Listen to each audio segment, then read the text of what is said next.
literature is often accused of being heavily Eurocentric, and therefore they text to go for non-Western praxis.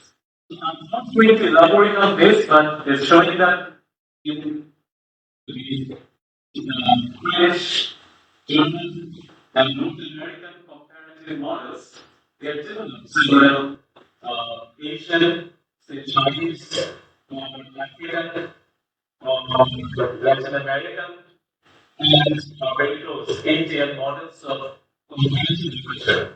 So it is with reference to this that I would like to browse whether we can have what we call Bangladeshi comparative literature. This is important to me because comparative literature in Bangladesh needs one thing, but Bangladeshi comparative literature suggests a kind of comparative practice that Bangladesh almost needs. The question is whether it is needed. So the point that I was saying that because of unequal power relations, the production of literature, the distribution of literature, and the reception of literature in the world are not experiences of same privilege. So comparative literature has not been power bloccentric, Eurocentric, and even the world literature's universalizing agenda has not much diminished its Eurocentrism. In response, the world has witnessed the operations of de-Orientalization, decolonization, planetarity, and delinking. It is against this scenario that my talk is against the variables of comparative literature in order to understand and explore the feasibility and necessity of Bangladeshi comparative literature. The topics unfold in 4 sections. So looking to explore is the rationale and the sustainability of the discipline of comparative literature in a chiefly monolingual country, and that is an important issue. That is whether or how much comparative literature is required in a chiefly monolingual country. So these are the 4 sections that we try to go through. So from now on, it will be more survey-like things because there are too many data. I've been working for the last few hours to minimize the things. But hopefully we will be willing to look at to help. I took that part. Okay, fine. So when we talk the evolution of comparativism, we will either concentrate on Bangladeshi comparativism, then comparative literary pedagogy, translation studies, and publications and associations. So when we talk about Bangladeshi comparativism, this is a problematic term. That is, when we talk about Bangla, do we always talk about Bangladeshi? So keeping in mind the contributions by several Bengali writers from Bankim-Chandra to Rabindranath, I would like to put 4 writers in this list. One is Hossain on the ground that he was born in Bangladesh. He arguably is the first Bangla-speaking comparatist that is fully fledged comparative critic. So his Bangla published in 1915 and Bani Motin published in 1928. Now, what Hossain did was to trace the evolution and also to celebrate the evolution of Bangla literature. And in doing this, he placed Bangla literature in the global arena. If we take into account only Madhusudhan Dutt, Madhusudhan Dutt, for example, his Tilottama Sambhav Kapo, in order to understand the aesthetic nature of Tilottama Sambhav Kapo, Shamshad went to kids and Indian, and the famous statement that the thing on the page is joy forever. Also, he responded to Rabindranath Thakur's dismissal of Madhusudhan Dutt's Meghna Kapo as kind of perversion of pleasure. Hossain argued that in order to understand the working or operation of an epic hero, we need to go to the world. That is from Milton's Paradise Lost to the Greek hero. So his revolutionary review of Meghna Kapo was remarkable the planetary nexus of the concept of epic hero. So this we can say is the first significant comparative studies in Bangla language. If we move into what we call, say, Bangladesh, again, Mortuza is very expired before Bangladesh came to be in 16 December. But in here, Mortuza, Chris Turunamulu Shamalachana, which means the comparative criticism published in 1969 is one of the, or we can say the first significant local comparative literature in Bangladesh. Well, there are debates about what he meant by comparative criticism, but my point is that by comparative criticism or Turunamulu Shamalachana, he probably wanted to be Turunamulu Shamalachana Shahid, because we might be familiar that Turunamulu Shahid or comparative literature is a troublesome term. Actually, the very French word from which it was derived means the French phrase means compared literature. Because comparative is a problematic term, that is, literature becomes comparative rather than the act. So, probably, my Turunamulu Shamalachana, he wanted to highlight this point. They also point along the other, and then very recently we find Shuman's lecture. That is a teacher from the University of the Department, Turunamulu Shahid, really to meet one of us. So we can say there were very few full-fledged studies in Bangladesh, let alone Bangladeshi Comparative Literature in general. This takes me to another survey, that is Comparative Literary Pedagogy. I'm going to use up two of its strengths. One is the interdisciplinarity, and this is what we wanted to focus on. That is, the literature departments, like departments of Bangla, departments of English, offer comparative literature courses like Jahangirnagar University, KUT, Borisal University, and several other universities. Language departments may not offer comparative literature cover, but they do study comparatively. For example, comparing cultural schools, Bangla poem, and Persian poems in the Department of Persian at Dhaka University. Media and film departments also offer film adaptation courses. Finance departments have not yet embraced, but people in practice comparison between literature and painting in future development. If you move into the other stuff, that is, this is about the Persian, that is the influence of Persian literature on Shah Muhammad Sahid in Zulaikan Alam's Mortuza. It was published by, written and published by a professor at Persian University. Now, if you move into Jahangirnagar University, so Jahangirnagar University kind of initiated dedicated study of comparative literature, where it was called the Bangladesh Institute of Comparative Literature and Culture, including the Department of Bangla offered comparative literature courses in 2004, Department of English offered comparative literature courses since 2006 to 2007. But of course, departments of English at several universities, because I'm from the Department of English, therefore I have more understanding of this. That is, teaching comparatively has started, say, teams, and therefore there are comparative entities and also two different modes of learning. That is, archipelagic approach to the English studies. Susan Westnet was one of the, we can say, the beginners of this, or we can say the proposers of this kind of study. There's when we say English literature, or when we mean literatures from England, or do we mean literatures from England? Do we include James Joyce, Jonathan Swift into one rubric that we call English? But how much logical is it to put writers from England, writers from Scotland, writers from Ireland, and writers from Wales under the same rubric, English literature? I think we have, if you recall, was the solitary river. We may locate that solitary river, the reason that the amateur of the solitary river is the language of the singer is because she is singing in a different language. And that is a Highland lass, that means in the Scotland, and because she was singing in Scottish, the amateur does not affect her.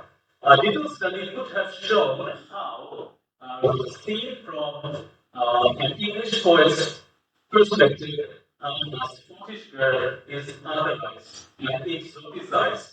So, therefore, an archipelagic approach. Archipelagic approach is taking instead of saying England or Great Britain or UK, it says literatures of the island. So Britain has the steps. So this is a kind of archipelagic approach. It itself is comparative. And we may also talk about diatopical hermeneutics, particularly when we are doing African or post-colonial literatures. The another trend is translation, or we can say translation studies. Yes, there is some periodical, some special issues that have often been published, like Dhaka. In every account, there is a discussion of the cause of translation and the craft of translation, why it's necessary, how it's done. Post-colonial approach is predominant, but again, there is a significant focus on comparative translation studies. There is comparing two or more translations. In addition, there are many works of translation, but again, there is little less focus or insufficient focus on the politics of world literature. That is, which books, which books in which language do we translate more, and which books in which language we do not translate at all, and why? There was a question about the commerce or consumption politics of translation that someone asked Susan Bassett. This is also evident in Bangladeshi practice of translation studies. If you think of the academic events and bodies, so yeah, there were several seminars, and workshops, but this started rather very recently. Inside Bangladesh, in our latest national conference, there was a section called Comparative Literature, and of course, this particular conference is significant. Okay, now this is a kind of showing off. We went to the biggest Literature Association conference. It's in Dhaka, with the students and teachers, and the show of country. Yeah, this is the paper thing. Okay. Now, you see that these things are happening, and thanks to this conference, the things on comparative literature. There are also some journals, a dedicated journal by the Mahbub Shahid Institute. There are several research articles or projects, etc. But there is not yet any Comparative Literature Association of Bangladesh. It is one of my students that I studied 7 back, some 10 years back. He was proposing to make a future of it. I said it's too early, but it may not be too late. Into it now. We may think of Comparative Literature Association Bangladesh. So here is the survey. This takes me quickly to offering a Bangladeshi model of comparative literature.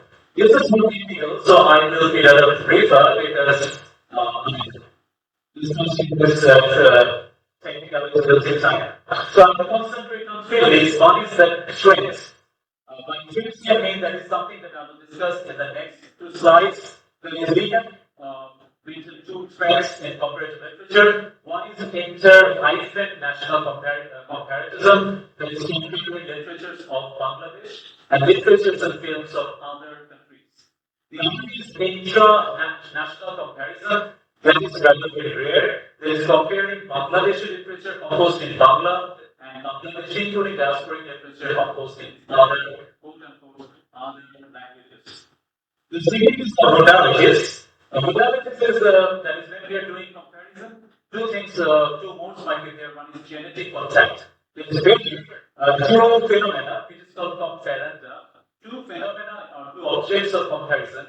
You will be having factual contact. If they have factual contact, then in that case, one author with the other, then we can also say that these 2 texts have genetic contact. So if 2 texts have genetic contact, then we can study reception, earlier it was called influence, second is adaptation, things are modified, and third is post-processing.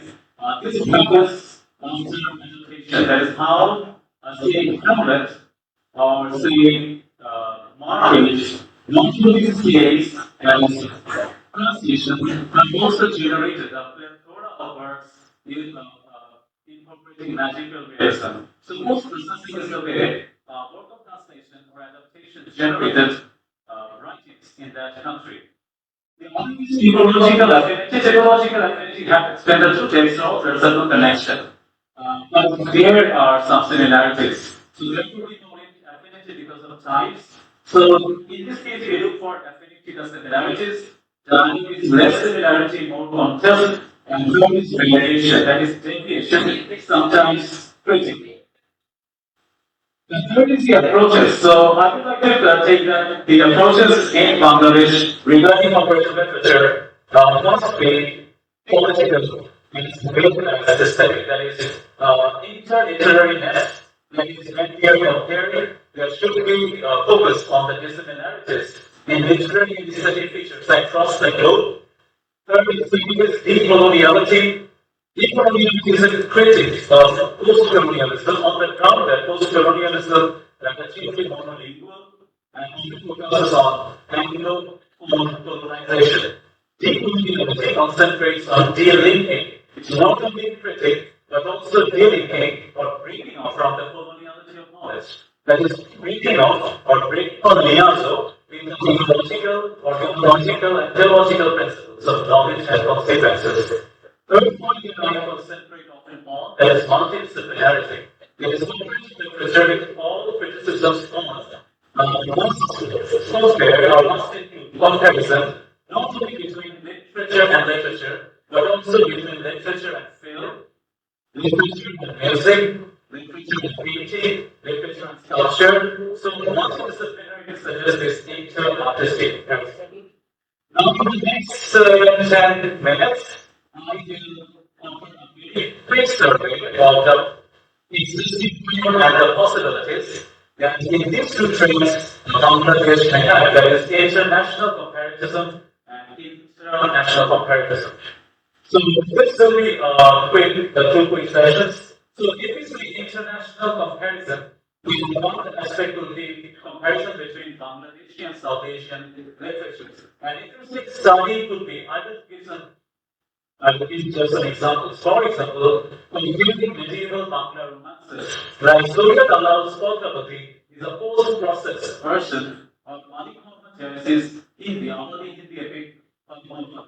The important point is this that by most writers were Sufis, Padma ultimately remained a sophistic narrative, while Allah's Kolkapati, written or composed or adopted 100 years after Padma is much dispersing. So this shift from sophistic existentialism to worldly corporeality not only tells us about the differences or connections between Padma and Padmavati, but it also takes us to a larger context of the feeling and the reason that Muslim writers in the medieval periods moved towards worldly and corporeal romances. This is both to make space along with contemporary Hindu writers, but also develops probably some of the early examples of this worldly or secular Bangla literature. If we move into the affinity, dialogue, and variation aspect, then these are the ways, these are areas, lots of works, comparative works that have been done. More are into it, like partition narratives, then war narratives, and then magic realism. This can be an interesting study, that is comparing Abdul Rahman Ilyas drama and a Malayalam classic, The Legends of Hossain. It is quite exquisite and exciting, the very similarities and the very commonalities between these two texts. One of the reasons that common is that both writers were Marxism oriented. Then, if you move into the ratio, that is comparing Bangladeshi literatures of the world, apart from South Asia, then we can say magic realism in Shahid and Gabriel Garcia Marquez writings. But also there is affinity and dialogue and variation. For example, Constitution Islam, it's not sure whether there was a very strong connection. But what is really interesting is that Persian poet Nizami and Constitution Islam's pronunciations have very significant similarities. For example, his sequence in Victory, the first line is that transcending the sacred seal of Almighty have arisen, the uncanny wonder of creation.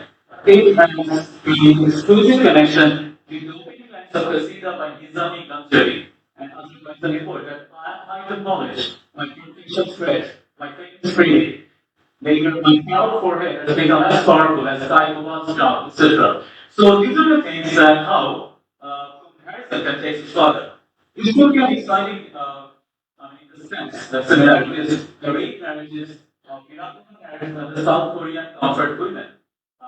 And this novel is about South Korean comfort women.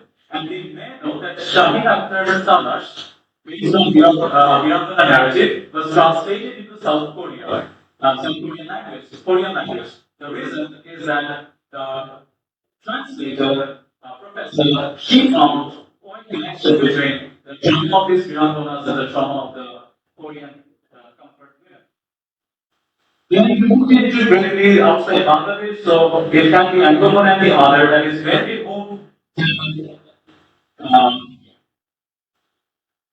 comparative studies that does not include Bangla, then there are lots. For example, comparing metamorphosis, a contrast with black as could be an exciting thing because in black as, a person on one point day wakes up and finds that a black person becomes white, apart from one area, black as. And so he leads a life like a white. And the interesting point is that there is a comparison between the way metamorphosis somehow glorifies being human by black as questions the demonization of insect in metamorphosis. Even if there is that both the cases are in different languages, so we may consider the outsider and a strong reaction to this model. The mixed investigation, both are written in French. Mixed investigation is written from the point of view of the R that means nothing in the outsider. Then we can also discuss the comparative poetics that are relatively less discussing. Like Sermon, so even Victor can be considered one of the very few, or maybe one of the only, one of the two or three poetics in Bangla language. What is important is that we come into Bangla, it stands for itself accommodates several poetics of the world, from Rahman to Dhaka, Hossain to Ibn al-Arabi's al-Wajud. And in the English translation, as we say, there are many. What is important is that when we study translation, it is important to locate the politics of hierarchy, which languages do we translate, and which language do we not translate. Comparative translation studies can be an exciting study. One student who is now a faculty of Iraq, she under my supervision on the translations of Hamlet, and we shall do, for example, translation by Shaw and Dr. This is a study of these two translations. And what is important is that Dhamma is translated as my intention to divorce by Dr. On the other hand, Shaw translated as Dhamma or declaration of belief. So this is what we call comparative translation studies. Transduction is another thing that is how we approach translation. So this takes me to the last part of the section, that is international comparison. This kind of activity is rather rare in Bangladesh, but I suggest that this must be done. One is comparison between Bangladeshi literature and Bangladeshi Urdu literature. Some people may have got some surprise what they will be by Bangladeshi Urdu literature. Yes, but it's also about the Biharis. They write in Urdu. The interesting point is that they remain invisible lies. That is chiefly because of the 1952 event, and in Saudi and the journey, in the anthology of Bangladeshi literature, they have poets, poetry, which is Urdu Bangladeshi people. So the question is, where do we place Bangladeshi Urdu writings in the history and Bangladeshi literature? So these are writers from Mashrur to Ahmed, and there are several shayra that happens regularly in Bangladesh. The questions of languages, why do they still be writing in Urdu and in themes? My project was on the themes of 1952 and 1971, and how do the Bangladeshi Urdu writers approach it? The interesting point is that they approach it positively. A good example is mentioned in this monitor It is an English translation of the thing, and they were in favor of 1952 movement. If we go to indigenous literature, we focus on Chakma literature again. That is the anthology of Bangladeshi poetry, a novel related to that. And if you think of Bangladeshi Chakma literature, again, the same thing, that is writing, language, some things should be there. And interesting study I found, one of my studies is that how the Chakma writers and the Bangla writers approach probably and apply. Why? Aladdin Al-Azhar in his novel Tone of the Day appreciates, says, claims that indigenous people happily left their places for Dr. Jan. This is a Bangla version of poem in Shahid. And exhibitions in the chambers follow the story that tells us that they are unhappy. What is very important to look at is that they don't use Korokuli, they don't use Bonga or Bonga. I also suggest very briefly that in comparative literary history, not only the development or emergence of Bangla language literature, but also literatures in other languages. And this includes literatures in English by Bangladeshi and diasporic writers, indigenous language literature, and Urdu language literature. So these things are very fertile ground for comparative reading. And finally, translation. Talking about the international translation, again, we need to understand that whether how many Chakma poems are translated into Bangla and how many Bangla poems are translated into Chakma. We have usually comparative translation studies. And why it's a kind of thing that is RD, quote unquote, country or Bojana. This makes me to be my presentation, that is a summary. So what I wanted to propose is understands that why comparative practice is necessary for Bangladesh. So comparative literary practices have several implications. One, it enriches nuanced exploration of the sites of difference within a country and acknowledges the differences, though they are put under the name one culture. Second, it deactivates the sustained oppressive centrism. And his game is no one or final or total state. There are many voices within a country and in the world. Third, it affects a nation's status as a planetary network of publication, circulation, and recognition. For example, the position of in the planetary nexus of comparative literature. And fourth, it strengthens the reciprocal elimination of the self and the other, the power and the mission. So everything can inform the reader's understanding that there is a world and beyond, outside us, that there is the world outside what we consider as normal. It is this understanding that makes comparative literature in Bangladesh imperative. This is formed from moving into the binary system, which is based on the either paradigm, which is embracing the both match paradigm that explains both this and that and more. And this is both Thor and Vishnu and more. Thank you.